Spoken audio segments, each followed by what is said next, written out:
Բարև ձեզ, այսօր մեր տաղավարում է ազգային ժողովի պատգամավոր Հովիկ Աղազարյանը։ Պարոն Աղազարյան, բարև ձեզ, շնորհակալ եմ մեր հրավերը ընդունելու համար։ Պարոն Աղազարյան, թվում էր, թե ձեր շուրջ ստեղծված աղմուկից հետո, որը վերջին շրջանում բավականին այսպես հանդարտվել էր, այլևս դատախազությունը որևէ միջնորդություն չի ներկայացնի ազգային ժողով, բայց երեք բոլորիս համար անակնկալ ձեր եւ մեկ այլ պատգամավորին Տարոն Մարգարյանի հետ կապված միջնորդություն ներկայացվեց ազգային ժողով, արդեն ազգային ժողովի նախագահան եւս այն ընդունել է, նախատեսվում է առաջիկա նիստում կքննարկվի այդ հարցը, ինչու հիմա իշխանությունը որոշեց միջնորդություն ներկայացնել, այդ խոսակցությունները կար հունվարից սկսած, նույնիսկ նախորդ տարեվերջից, ինչու էս փուլում։ Դիգիտիկ իշկա, երբ որ մտներ այդ հարցը, երևի դուք այդ հարցը մտներ ազգային ժողով, երևի դուք էլի այդ հարցը տայեք, ինչու հիմա։ Ամենադժվար հարցն է այդ հարցի պատասխանելը։ Ինչ անշնակում ինչու հիմա։ Երբ որ այն դեպքում, երբ որ լինի, այդ հարցը պիտի տրվի։ Հիմա կարելի է մի քիչ մի թեթև կապել Գյումրու ընտրությունների հետ։ Ավական ընտրությունների հետ կարելի է այդ կապել, որովհետև ժամանակը շրջանը հիմա հետաքրքիր իրողություն որ գոյություն ունի, դա Գյումրու արտահերթ ընտրություններն են ավականում։ Եվ մենք մասնակցություն ունենք, եւ մենք տեխնազու պաշտպանում ենք տեխնազուի, միգուցե բայց դա պետք է մտնել էդի, հնարավոր չէ չմտնել, վարչապետի քաղաքական հայտարարությունը չէր կրա։ Այսինքն ձեզ համար ամեն դեպքում սպասելի էր ամեն օր կարող էր դա տեղի ունենալ։ Հա։ Այսինքն իշխանությունը չէր մոռանա դա։ Իհարկե չէր մոռանա, ես դու ասում ես կարող պատահի մոռանալ, այն դեպքում երբ որ ես հետևողական պայքար եմ մղում եւ շարունակել եմ այդ պայքարը մղել, որ վարչապետը արտահերթ կամ հերթական ընտրությունների արդյունքում չդառնա Հայաստանի Հանրապետության վարչապետ։ Այսինքն ձեր հայտարարությունները նպաստեցին, որպեսզի այս միջնորդությունները նպաստեցին։ Ես ուզում ասեմ, իմ կեցվածքի մեջ ոչինչ չէր փոխվել, եւ հետեւաբար այն կողմի պայքարը պետք է գար ինչ-որ իմաստով տրամաբանական գոնե մեծ ելք ունենա։ Հիմա չգիտեմ, այս ինչ պիտի անեն, որ ինձ ճնշեն, ասեն կալանավորեն, մարանավորեն, ասեն այն տարիքում չեմ էլի որ ճնշվեմ։ Հիմա հասկանանք ինչ գործով է պարոն Աղազարյան միջնորդություն դատախազությունը ներկայացրել, որ գործով է, որովհետև երեք հաղորդագրություն եղավ, տարածվեց, որ դատախազության ներկայացրած միջնորդության համաձայն Գոհար Սարգսյանը ցուցմունք է տվել այն մասին, որ ես ընթերցեմ այդ հատվածը, որ Արամը իր մոտ ընկերուհու Ռուզանայի եղբայրն է, Արամից տեղեկացրել է, որ կան ներդրողներ եւ ցանկանում են կառուցել շենք։ Արամը ծանոթացել է Հովիկ Աղազարյանի հետ եւ այդ հարցով դիմել նրան, սակայն Աղազարյան նրան խաբել է, վերցրել $23,000 գումար շենքի կառուցման շինթույլտվություն տալու հարց լուծելու համար, սակայն այդ գործընթացն էլ ձգձգվել է, իսկ այն անձինք, որոնք այդ գումարը տվել են Արամին, պահանջել են վերադարձնել։ Այսպես երկար ներկայացվում է նաև այդ մեղադրանքը, ասվում է նաև, որ Արամը զանգել է Հովիկ Աղազարյանին եւ կայացած զրույցի ընթացքում վերջինս չի հերքել, որ գումարը վերցրել է, սակայն հայտնել է, որ գումար չունի, որպեսզի վերադարձնի։ Հիմա խնդրում եմ մի քիչ չի հերքել, որ ինքը Արամին պարտքա $8,000, ոչ թե որ $23,000 գումար վերցրել։ Ես դա չեմ հերքել։ Եվ նաև այդ գոհարը, ըստ երևույթին նույն գոհարն է, մի տարի կես առաջ մոտավորապես, ինչ-որ բաներ հայտարարություն արեց բանման, որ $23,000 ինքն է ինձ տվել։ Ինքն է ինձ տվել այդ $23,000 հենց այդ նույն նպատակով, իբրև թե։ Ես գնացի, ես դիմեցի ԱԱԾ-ին, պատմեցի ամեն ինչը, որովհետև վստահ էի, որ հետո որոշ հանգամանքներից ելնելով հասկացա, որ այդ գոհարը Արամի հետ կապված է, Արամը, որ ասենք մոտ 50 տարեկան մարդ է, նոր ամուսնացել, վերջերս ամուսնացել համեմատաբար եւ ես քավորն եմ եղել ասպասակադրության։ Այս նոր են ծանոթացել, նոր չեն ծանոթացել, Արամի հետ մի 4-5 տարի, 6 տարի երևի ծանոթ ենք։ Այդ գոհարը այդ բանը որ հանդես եկավ, ես դիմեցի ԱԱԾ-ին։ Եվ քանի որ արդեն որոշ հանգամանքներից ելնելով հասկացել էի, նաև Հայկ Նազարյան կա, հասկացել էի, որ դա կապված Արամի հետ, ես Արամի հետ կապված ամեն ինչ ԱԱԾ-ին պատմեցի։ Արամը նախկինում դատված է եղել, խարդախության բանի հոդվածով դատված է եղել, ինքը մի քանի ամիս նույն խցում է եղել որտեղ որ եղել է նաև վարչապետը, եւ երբ որ ես Արամի ծանոթացա, ինքը ասեց, որ վարչապետը իրան ճանաչում է, շատ լավ է ճանաչում եւ ինքը ներդրողներ է բերելու Էլդուսուս, ես վարչապետի հետ խոսեցի, ասեցի, պարոն վարչապետ, սենց բան, շփվեմ հետը, ասեց շփվեք, բայց զգուշ եղեք, պարոն Աղազարյան։ Հիմա այդ Գոհարի հետ կապված որ ԱԱԾ-ն ուսումնասիրեց այն ժամանակ Արամի ով լինելը, ով չլինելը, ինձ ասեցին, որ պարոն Աղազարյան ինքը բազմաթիվ մարդկանց հետ խնդիրներ ունի ֆինանսական, եւ հետեւաբար որպեսզի ամեն ինչ օրինականության շրջանակներում դուք դիմեք ոստիկանություն, դիմեք բան։ Ես դիմեցի ոստիկանությունը երևի թղթերն ուղարկեց քննչական կոմիտեն ուսումնասիրեց եւ հետո վարույց չհարուցեց։ Հիմա այդ նույն գործը IT վերցված է մի փուճուրիկ փոխված կցված է էմիս գործին։ Հիմա մանր եղջերավորների գործին։ Ինչն է այդ փուճուրիկ փոփոխությունը որն է։ Արդեն ստեղ Գոհարը չի ասում, որ ինքն է փող տվել, Գոհարը գիտի, որ Արամն է տվել ինձ փող, իբրև թե։ Բայց իրականությունը հետևյալն է։ Արամը այդ կոնկրետ գործի հետ կապված ինքը ասեց մեր ծրագիր կա, պարոն Աղազարյան, ներդրողներ կան, Մոնգեն Թաուրի անվան դպրոցը բան վիճակում է, վթարային վիճակում է, գան, քանդեն, սարքեն, այնտեղ հող է ավելանում, այդ հողի վրա շենք սարքեն։ Իրանց փողերով, դպրոցը սարքեն իրանց փողերով։ Շատ լավ գաղափար է, Արամ ջան։ Արտակարգ է, ինչ լավ մարդիկ են։ Ասի մի հատ նամակ գրի ինձ, ես մի հատ Խախշին նամակ գրեմ, տնակ էդի ոնց է հնարավոր։ Խախշին նամակ գրեցի, իր նամակի հիման վրա եւ Խախշինից նամակի պատասխան ստացանք, որ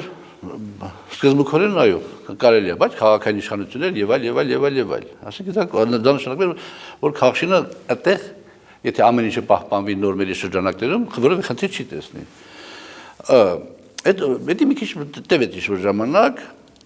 Արամը հետո արդեն հաջորդ քայլը պիտի արվեր քաղաքապետարան դիմվեր եւ այլ,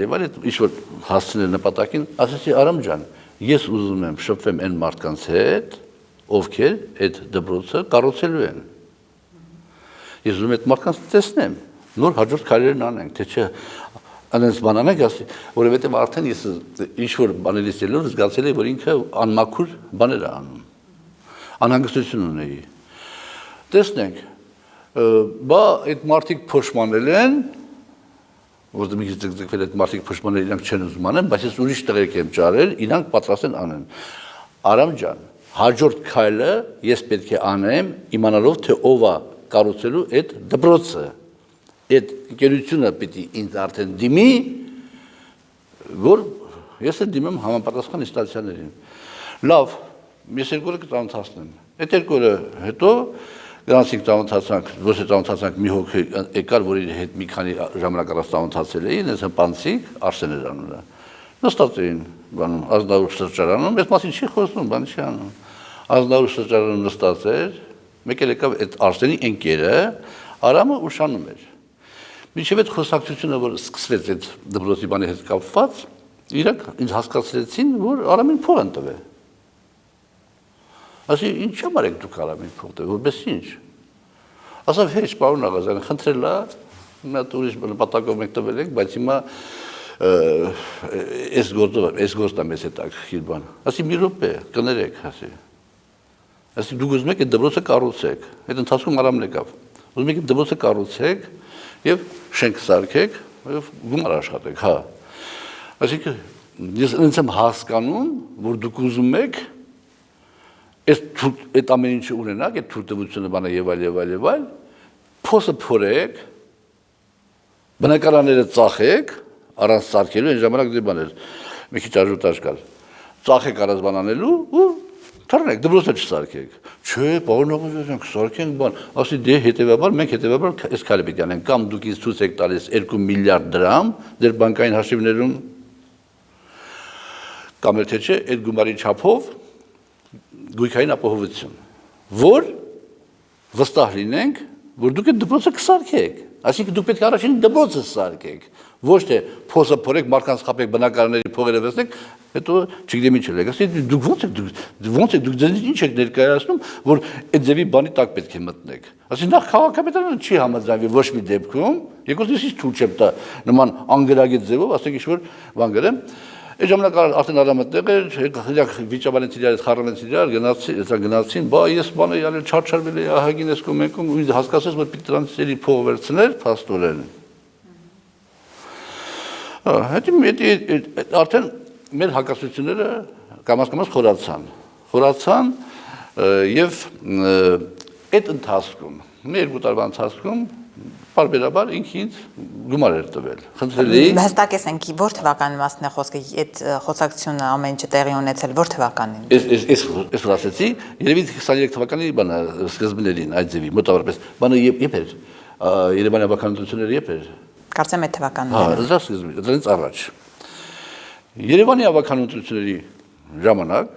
հա, երբ որ ասես թարսվեց մեր հարաբերությունը, բա այդ բանը ինձ փողապետ իմ գումարները որ ես քեզ տվել եմ, բան, այս կոմ այդ գումարները ո՞նց ա եղել, $1000, $500 տվել եմ մի քանի անգամով, ես տունը որ վերանորոգում էի այդ նպատակով եւ նաեւ մեկ մի երկու անգամ չհասցրեցի այդ վճարումը կատարեմ, օգնել է պարտքով։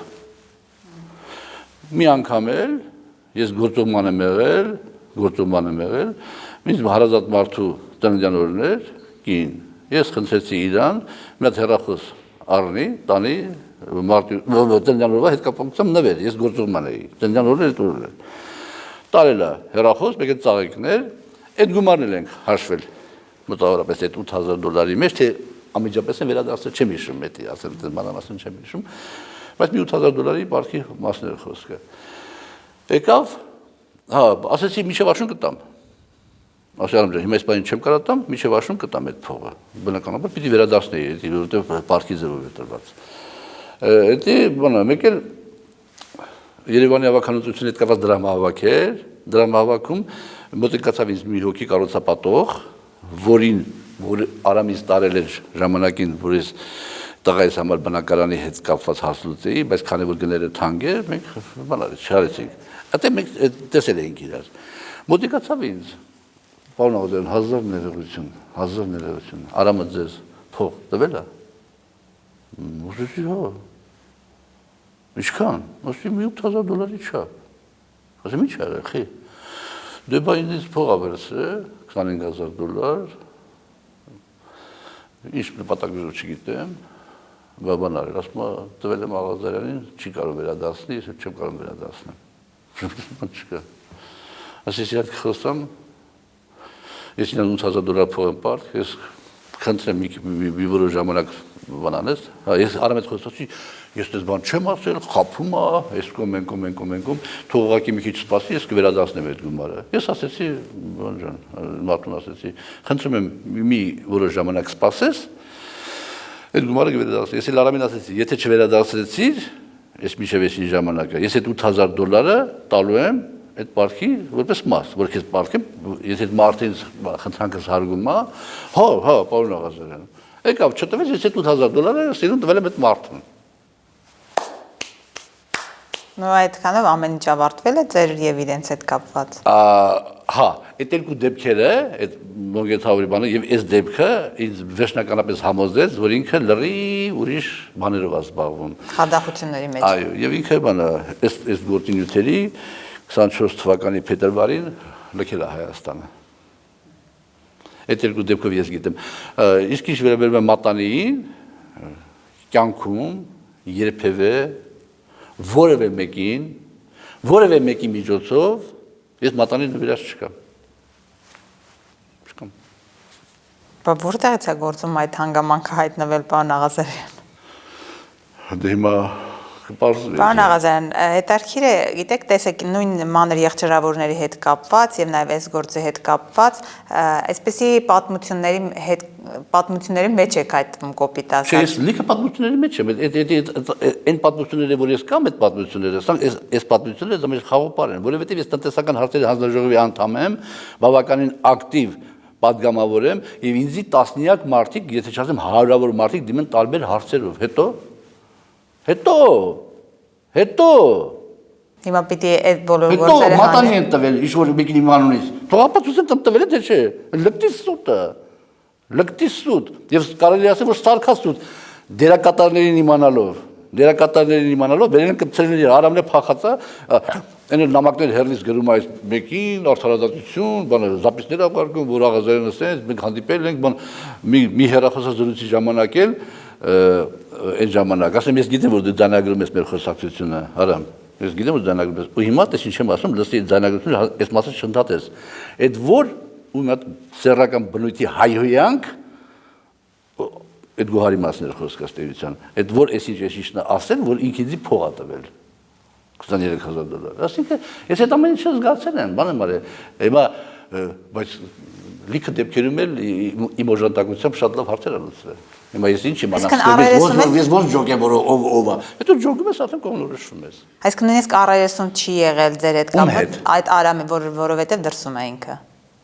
Իսկ այս գործերով այդ բաները որ գրել է ինքը, այդ վիդեո բաները գրել է, ինքը դա գրում է այդ $8,000 ես տվել եմ իր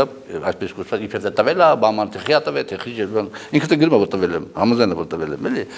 Բայց ինքը ասում է որ ինձ տվել է $23,000։ Ասենք $23,000 ինչ լոգիկայով է տվել։ Այն կամաց, մաս։ Եթե ես իր համար որևէ ծառայություն չեմ մատուցել, հիմա რა, այդպես անցած ինձ փող տա։ Չէ, այդ կոնկրետ $8,000-ը ինձ հարազատ մարդեր շրջանում համարվում, իմ ծախսը գիտել, վերանորոգման հետ կապված, ասել ես կարամ մի քիչ օգնեմ, հա, հարամ ջան, վերադասնեմ, եկամտահարկի վերադասը կամաց կստանամ, կամաց կվերադասնեմ, կստանամ, այդ կորուս չկա, էլ հələ սկզբնական շրջանում էր եկամտահարկը ահագին հետ էինք ստանում, ասինքն գումար շատ չէինք մարում, էլ այդ սկզբունքը։ Այդպես Պարոն Աղազարյան, հիմա այս գործերով դատախազը գալու է խորհրդարան։ Ինչպես եք պատրաստվում պաշտպանել ձեզ խորհրդարանում։ Ես դատախազին հարց կտամ, կասեմ Տիկին Վարդապետյան։ Դուք տեղյակ եք արդյոք, որ ես դիմել եմ իրավապահ մարմիններին այս ձեր բերած ֆիգուրանտներով հարցի հետ կապված։ Ավելի մանրամասն տեղյակ եք թե չէ։ Եվ այս ձեր բերածը տարբերվում է իմ բանից, այդպես կոչված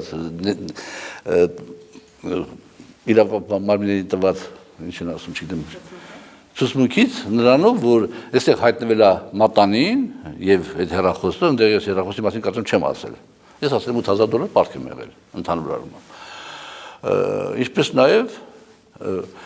այնտեղ ասում էր, որ Գոհարն է ինձ փող տվել, այստեղ ասեն ոչ թե Գոհարն է տվել, որ Գոհարը տեղյակ է, որ Արամը ինձ փող է տվել։ Գոհարը տեղյակ է, որ Արամը ինձ փող է տվել։ Եվ հա, այդ ժամանակ որ ես դիմեցի իրավապահման, եւ այդ որ աղմուկ բարձրացրեց, մեր կուսակցության բանը, վեցլուգ հանձնաժողովը հրավիրեց ինձ եւ այդ մարդկանց, Արամիներ, Գոհարիներ, այդ Հայկիներ, Նազարյան, որպեսզի պարզի թե ինչոց է։ Այնքան խառը բաներ ասեցին, որ որովե բան իր հետ չէր բերում եւ հասկացան, որ ըստե բան չկա, լուրջ բան։ Գոհարի հետ էլ չի եղել որևէ առայսում, դուք իր հետ էլ չեք խոսել այս պատմություններից հետո։ Չէ։ Գոհարի ես հանդիպել եմ առաջի անգամ մեր կուսակցության գրասենյակում մաս կուսակցության չէ, քաղաքացիական պայմանագիր կուսակցության գրասենյակում, երբ որ կուսակցության անդամ է նա։ Չէ, ոչ մի բանը, այդ բանին խառնված էր նաև Հայկը կարծեմ Նազարյան ժամանակ կուսակցականը, թե հեռացված է, չգիտեմ, ուրիշ կուսակցականի էին դիմել, ինքն էր, իբրև թե ինքը պիտի հարցը օգներ լուծեր էլի, դեմոս պիտի լուծվեր։ Եկան դե լրիվ խառնաշփոթ իրավիճակ, որևէ բան չէր բռնում իրար հետ, որևէ բան ասես չէր անում։ Ոչ ոք չկա։ Հիմա այդ գործը հիմա պիտի Վարդապետյանին հասնեմ, ասեմ Տիկին Վարդապետյան, դուք տեղյակ եք որ դեպի բան արել։ Դե տեղյակ չէ։ Ես դիմել եմ, չէ՞, համապատասխան մարմիններին։ Հիմա կարող է պատահել ինքան խելոք եմ եղել, որ նախորդ դիմել է, որ դուք հաշվի առնելով, որ հետո վարչապետին ինձ SMS է գրելու, ես հրաժարվելու եմ իր խնդրանքը կատարելուց, հետո դուք գալու եք խորտով, ես պաշտպանված ելնեմ։ Ծաղրատու չէ կարա։ Պարոն Աղազարյան, հիմա ինչ է կարծում դատախազությունը, որ այդ հիմքերը խորհրդանում ներկայացնի, քաղաքացիական պայմանագիրը որևէ բան հաշվի չի առնի եւ մեկ հրահանգով կքվեարկի, որպեսզի ձեզ անձեռնամխելիությունից զրկեն, թե կգտնվեն ամեն դեպքում մարդիկ, որոնք Գիտեք ինչ կա, ես ձեր հետ խոսում եմ, ես ձեր հետ խոսում եմ, չէ՞, մենք շատ լավ հարաբերությունների մեջ ենք։ Բայց ես ձեր ասկերից զգում եմ, որ դեռ ավելի պարոն Աղազարյան, ինչ պիտի ասեն, որ բանը մատանիա նվիրել, եթե չի եղել դες բան ո՞ց կասեն։ Ասենք դուք կասկածում եք։ Նույնիսկ իմ նախին գործընկերները կարող է կասկածեն, վստահություն չունենան եւ հնարավորություն տան իրավապահ մարմիններին, որպեսզի հարցը միջևեր բարձվի։ Հայ պարոն Աղազարյանը կետա միջոցամասեր բան կանի։ Կանոնավարում կնստի, բան չի, աշխարհը չի քանդվի։ Այսինքն քվեարկեն կողմ։ Ոչ թե չարությունից ելնելով, ոչ թե բանից ելնելով, այլ շատերը ուղղակի որ բարձվի, որպեսզի բարձվի ճշմարտությունը, որտեղ մեկը հազար անգամ ներողություն ոչ մի հանցագործ չի ասում, որ ես հանցագործ եմ։ Այսօր դատապարտվածների 90% ասում են ամեղ նստած են։ Նույնն էլ ինձ է վերաբերվում։ Ես բնականաբար պետք է պաշտպանվեմ, պետք է փորձեմ ինչ-որտեղ խաբեմ, մանիպուլյացիա անեմ, այդ ամեն ինչը հասկանալի է։ Դե հիմա թող գործընթացները գնա պաուզի, ես խնդիր չունեմ։ Այս ամեն ինչը գուցե տեղի չունենար, եթե դուք համաձայնվեիք մանդատը վայր դնել։ Միանշանակ։ Այս ամենը, չէ, կարող է տեղի չունենար, բայց կարող է տեղի ունենար։ Բայց գիտեք ինչ կա, այս ամեն սա կռիվ է ուրիշ բանի համար է։ Հիմա ենթադրենք թե ես ճիշտ եմ, ես իմ դատողությունների մեջ։ Ես ինքս գիտեմ, չէ՞ որ ես ճիշտ եմ։ Օրինակ եմ, դուք կասկածեք, իմ նախին գործընկերները թող կասկածեն, դատախազը թող անհանգստությունն է, բայց ես գիտեմ, որ ճիշտ եմ։ Երբ որ ես գիտեմ, որ ճիշտ եմ, մտածում եմ թե պատճառը որտեղ է։ Մտածում եմ, որ պատճառը որտեղ է, արդեն պատճառները ես գտնում եմ, թե պատճառը որտեղ է։ Պատճառները վրեժխնդրությունն է մի կողմից, մյուս կողմից էլ քաղաքական հետապնդում է, որը ունի երկու հենք, վրեժխնդրություն եւ մյուսը, որ ես որոշ բաների իմ վարքագծով, իմ պահվածքով կարող եմ պատահի որոշ բաների ընդունման հետ կապված փոքրիկ անհարմարություններ առաջացնեմ, օրինակի համար։ Մասնավորապես, պարոն Աղազարյան։ Մասնավորապես խաղաղության պայմանագրի հետ կապված, մասնավորապես Եվրոմիության հետ կապված, որ առաջացրել եմ եւ այդտեղ կոնկրետ իմ տեսակետը անցել է մի տարի առաջ, հետո վարչապետը բերեց այս մանիպուլյացիոն քաղաքական։ Բայց հիմա տեսնում եք, էլի ձգձգվում է, ուրեմն ասեն դուք ճիշտ եք ինչ-որ առումով։ Ես ճիշտ էի, որովհետեւ այդ ժամանակ նույնիսկ այն մարդիկ, որոնք գտնում են, որ մեր ապագան Եվրոմիության հետ է, ես ինքս տարածաշրջանային ինտեգրացիայի կողմնակից եմ, բայց իմ գործընկերները, որ գտնում են, որ Եվրոմիության մեր ապագան է, իրենք էլ համաձայնվեցին, որ հիմա չի կարելի այդպեսի դիմում ներկայացնել։ Այդ ժամանակ որ ասվեց, որ հիմա չի կարելի որ այդպեսի դիմում ներկայացնել, ու այսօր պատճառները ավելի ծանրակշիռ են, որ չի կարելի ներկայացնել։ Եվ հետևաբար վարչապետը գնաց այդ մանիպուլյացիոն ճանապարհով եւ թիմին կանգնացրեց փաստի առաջ։ Հիմա ինչ անում։ Հիմա այդ կամսով հետաձգեց։ Հիմա Ռուսաստանին ասել դու բան, այս կոմեն, գիտեք ինչ կա։ Այսինքն հետաքրքիրը ո՞րն է, ասենք, որ մարդ որ որոշում է բան անի։ Ինքը իր հետ շախմատ խաղա, սևերով նստի ու ինքը իրան սպիտակներով գրի, հաղթի։ Սևերով քայլանում է, այդ սպիտակների փոխարեն մի հատ հարմար քայլանում իրան, որ սևերով ասենք հաղթի։ Հիմա ինքը համ Ռուսաստանի փոխարեն է մտածում, համ Իրանի փոխարեն է մտածում, համ Թուրքիայի փոխարեն է մտածում, իր քայլերը իրանք ոչ մի բան չեն հասկանում, ինքը այդքան մանիպուլյացիա անում, հետաձգեցինք, գիտեք, ասա բոլոր դեպքերում մենք նպատակարար չենք։ Հիմա հետաձգի վաղը չմսուրք ասում դեր որոշում է եղել, օրենք հա, պիտի ընդունենք այդ օրենքը, պիտի դիմենք։ Ըստ իրավիճակի։ Ըստ իրավիճակի, բայց արդեն էսի ուրիշ հարց է։ Էսի գալիս է այն վիճակն է բերում, որ ասեն վարչապետը իրան սպառել է։ Դժվարին ժամանակահատվածում ղեկավարել պետությունը, ընդհանուր առմամբ նորմալ, ղեկավարել պետությունը եւ այդքան հոգեկան, բարոյական, ֆիզիկական էներգիա ծախսել մարդը սպառվում է եւ իր հետագա իշխանության մնալը վտանգավոր է պետականության համար։ Եվ իր սևեռված գաղափարը 4-րդ հանրապետություն, այդ իր գաղափարախոսությունը, որ ներկայացեց վերջի մի նախադասությունը մոռացել էր գրել, որ գետերն էլ պիտի հոսեն վերևից ներքև, արևը պիտի դուրս գա արևելքից մայր մտնի արևմուտքում, դա չէր գրել։ Դա քաղաքական նկատառումները։ Իսկ ինչ վերաբերում է այսպես կոչված վրեժառության էլեմենտը, դա հետևյալն է, մեկը։ Որ իր խոսքը չկատարեցիք, ասացել։ Չէ, դա երևի շուտ չափով, բայց հիմա ես ավելի կարևոր բան կասեմ։ Երբ որ ես 24 դյուզում հարցազրույց էի տալիս Նարեկ Գալստյան, չէ՞։ Հա, Նարեկ Գալստյանին, ինքը հարց տվեց, ասեց պարոն Աղազարյան, վարչապետի տիկին Աննա Հակոբյանի Մերձավոր շրջապատից բլոգեր, Ռոման Բաղդասարյան, ճիշտ եմ ասում անունը։ Ռոման Բաղդասարյանը հետևյալ տեսաբանն հրապարակել, որ Ռուբեն Վարդանյանը պետք է սատկի, փտի բանի բանդում, Ադրբեջանի բանդում։ Ինչ կասեք այդ մասին։ Ես ասում ես տեղյակ չեմ, որ Ռոման Բաղդասարյանը այդպեսի բան ասել, ես Ռոման Բաղդասարյանի չեմ ճանաչում, ես չգիտեմ, որ ինքը Տիկին Աննա Հակոբյանի մեծավոր շրջապատից է։ Միշտ ես այդ խոսքերն ասեցի, ինքը ցույց տվեց դանագրությունը։ Ասում եմ, ինձ հետաքրքիր չի։ Ես ասում եմ հետևյալը. յուրաքանչյուր հայ, ով այդպեսի միտք կարտահայտի, ինքը ստոր սրիկա է։ Յուրաքանչյուր հայ, ով այդպեսի միտք կարտահայտի։ Հիմա արտահայտել է ինքն է ստոր սրիկա, մեկ ուրիշը, ուրեմն ինքն է ստոր սրիկա։ Դա մեկ։ Երկրորդը, անցած տարի փետրվարի սկզբին մի շատ կարևոր հարց իմ նախաձեռնությամբ խմբակցությունը որոշում կայացրեց եւ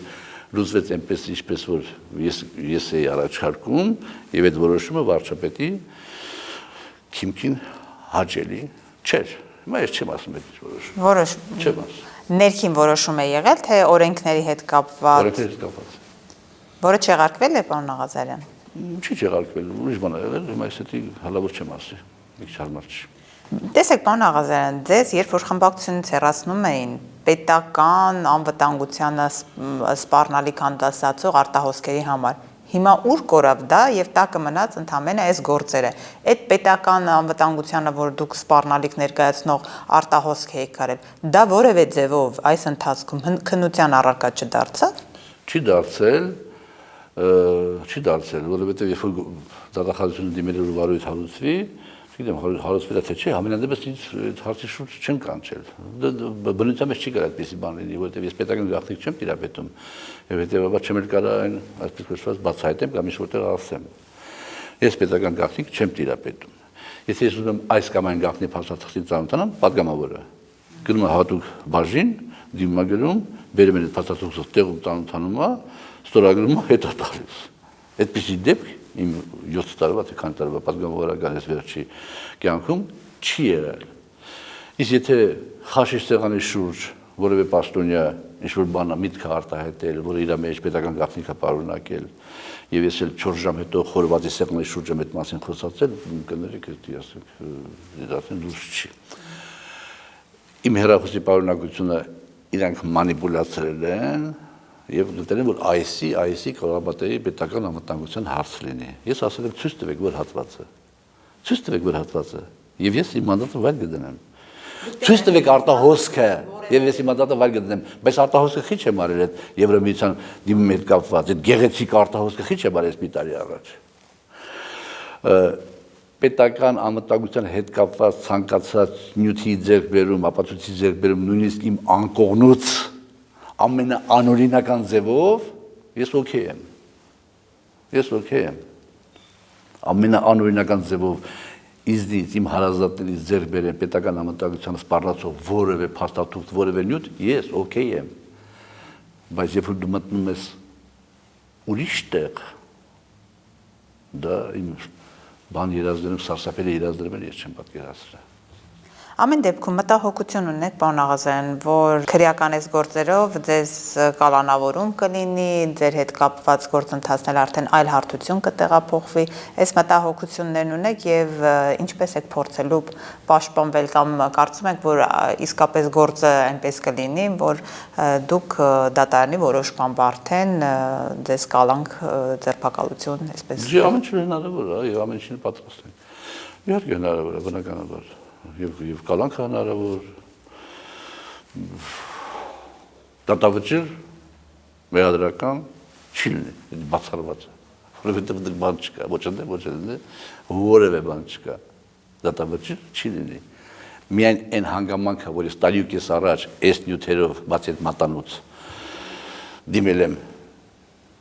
իրավապահ մարմիններին եւ իրանք այդ իսկի հաշվել չեն առել, դա նշանակում է, որ ծիծաղելի է։ Իսկ այն մանր երջավորները ընդհանրապես բանը, երկուք իրարից խոսում են հեռախոսով, փող է ուզում Աղազարյան Հովիկը, 200,000։ 200,000 պիտի վերցնեք, ես էլ տայի Նիկոլ Փաշինյանին։ Տենց է կյանքը։ Երկու իրարից խոսում են, ես դառնամ հանցագործ։ Այն էլ ուրիշ գործով։ Իրանց քեն հետևել, որովհետև այդ երկուսն էլ վարորդական իրավունքների ապօրինի, այսպես կոչված, տրամադրման գործով հիմա դատ ա գնում։ Այդ երկուսը, որ իրարից խոսացել են հեռախոսով։ Ես շատ եմ անում իրակի ջան խոսա։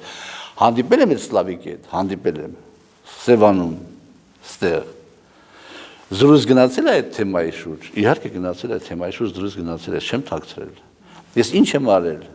Հաջորդ օրը դեմ 2 օր հետո չեմ հիշում, հանդիպել եմ արդեն այսպես կոչված այդ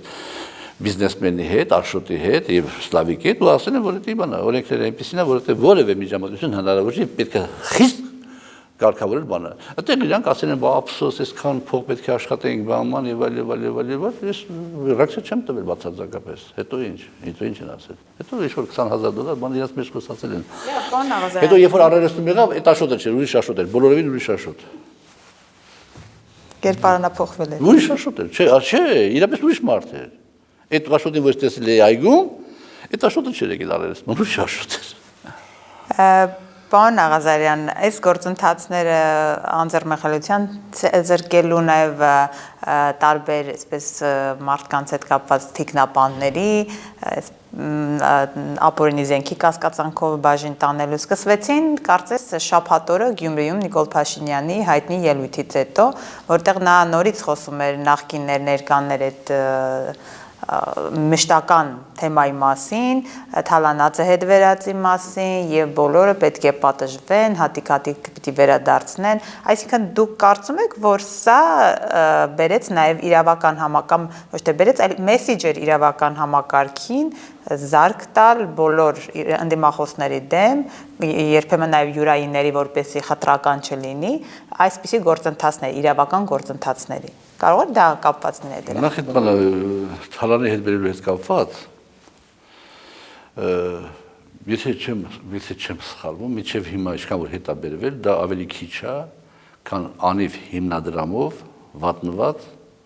մտցված, որոշ դեպքերում գողացված, կներեք իհարկե բաներից հնչավորվում կանխավարկած ամերիկության, որոշ դեպք, որտեղ ակնհայտ երևացող բաները, այդ հետ բերված գումարները ավելի քիչ են, քան Ալիֆի կողմից, մենակ այդ դրվագով, ասենք այդ բանը, կորուստը։ Մեկ, երկրորդը, ինչ-որ մեկից դու հետ ես բերում Range Rover, ինչ-որ մեկից հետ ես բերում Range Rover։ Կարելի է ենթադրել, որ այդ ինչ-որ մեկը իշխանությունների եւ օրինականության հետ խնդիրը սահմանափակված է Range Rover-ով։ Այսինքն այդ Range Rover-ը այդ մարդը տվել է եւ իր խնդիրները լուծվել, այսինքն հետեւաբար այդ մարդու հետ եղած խնդիրը վերաբերվել է մի $20,000-$25,000։ Գիտեք այդ տիպի մարդկանց երբ պետք է անդրադարձվեր։ Երբ որ այն շնաձկերից բրտնեին եւ արդեն նույնիսկ ալարեին այդ Range Rover-ի հետևից այդային, որովհետեւ ծախսել $100,000 տարբեր միջոցառումների վրա եւ վերել $25,000, դա բան ճիշտ ներդրում չի, որպես քաղաքացիություն կարող է ճիշտ է, բայց բոլոր դեպքերում պետք է կարելի թոնել մինչև վերջի էտապում։ Եվ այդ ապօրինի ձեռքբերած գույքի բռնագանձման հետ կապված բանը մոտեցումներն էլ սխալ արվում, դա մեր գուսակցության նոր գուսակցության ծրագրում գրված է, թե ոնց պետք է արվի, ոչ թե դու պետք է գնաս պարզես, թե Աղազարյան Հովիկը ինչ ունի, ինչ չունի, դա շատ դժվար խնդիր է։ Այլ պետք է գնաս կանգնես կոնկրետ օբյեկտի մոտ, հյուրանոցի մոտ։ Այսպես ով է այս հյուրանոցի տերը։ Գալիս է 42 տարեկան մի հատ գեղեցիկ կին, համապատասխան ձևի հագնված։ Ասում եմ ես եմ այս հյուրանոցի տերը, պարոն վարչապետ։ Գիտեք ինչ կա, 20 տարի դուք այս հյուրանոցն աշխատացնում եք, մոտ 20 եւ պարտաճանաչ վճարել եք հարկերը։ Երբ որ մենք հաշվում ենք ձեր հարկերը համապատասխան ձեր եկամուտը կազմում է մոտ $20 միլիոն։ Դատելով ձեր տեսքից, դուք հաստատ $1 միլիոն հենց ծախսած կլինեք։ Դա ձեզ նվեր։ $19 միլիոն ուր է, աղջիկ ջան։ Քոննա, ուր է։ Մեկ էլ ասա թե այդ հյուրանոցը ոնց է սարքել։ Այն ժամանակ $25 միլիոն, որտեղից այդ փողերը որ սարքել ես։ Ասա արագ։ Ինչ պիտի ասի։ Պիտի ասի կներեք, այդ հյուրանոցը իմը չի, 19 միլիոնն էլ ես տվել եմ, իրականում ինձ 1 միլիոն տվել եմ, բա ումն է, Աղազարյան Հովիկինն է։ Կանչիքս է այդ Աղազարյան Հովիկին։ կանչում է ինձ, դե վարչապետը ասում է, պարոն Աղազարյան, այս տիկինը ասում է, որ այս հյուրանոցը բանը իրականում ձերն է։ Ասում ես տիկինը, ոսր հիմա եմ ասում, դու հարը շանտաժիստ է, էլի։ Այս տիկինը շանտաժիստ է, պարոն վարչապետ։ Դա չկա դες բան։ Պարոն Աղազարյան, այս հյուրանոցը ձերը չի։ Տիկին այս հյուրանոցը ձերը չի, չէ, ուրեմն պետիցիանն է։ Այդ ձևը պիտի հարցերը լուծվի։ Ոչ թե անգլեն տունիկ խաղան Ռոբերտ Քոչյանը խեղճ ասում է այդքան որ հաշվեցիք 4 միլիարդ 5 միլիարդ եկած մեկը հականեցիք 20 միլիոն դոլարի վրա վերջը էտել ծիծաղալու է խիա անում էս ամեն ինչը ձեր հարցինի պատասխան որովհետև ինքը այլ ճանապարհ չունի քան գնալ ավտորիտար իշխանության որովհետև ինքը բացարձակապես ոչ մեկին չի վստահում այո թիմում եւ ընդհանրապես որևէ մեկին չի վստահում որևէ մեկի խորհուրդը չի լսում եւ ինքը վեր է ածում ավտորիտար իշխանությանը ուզում ղեկավարի հենց այստեղ է վտանգը մեծագույն վտանգը այստեղ է եւ հետեւաբար նաեւ սրանից ելնելով մենք ասում ենք պետք է ինքը արդեն վարչապետ չլինի որտեղ իրան սպառել է այս բաները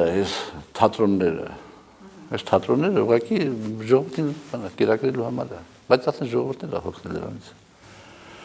չի հավատում Շնորհակալ եմ պարոն Աղազարյան, հետաքրքիր զրույցի համար, շնորհակալություն։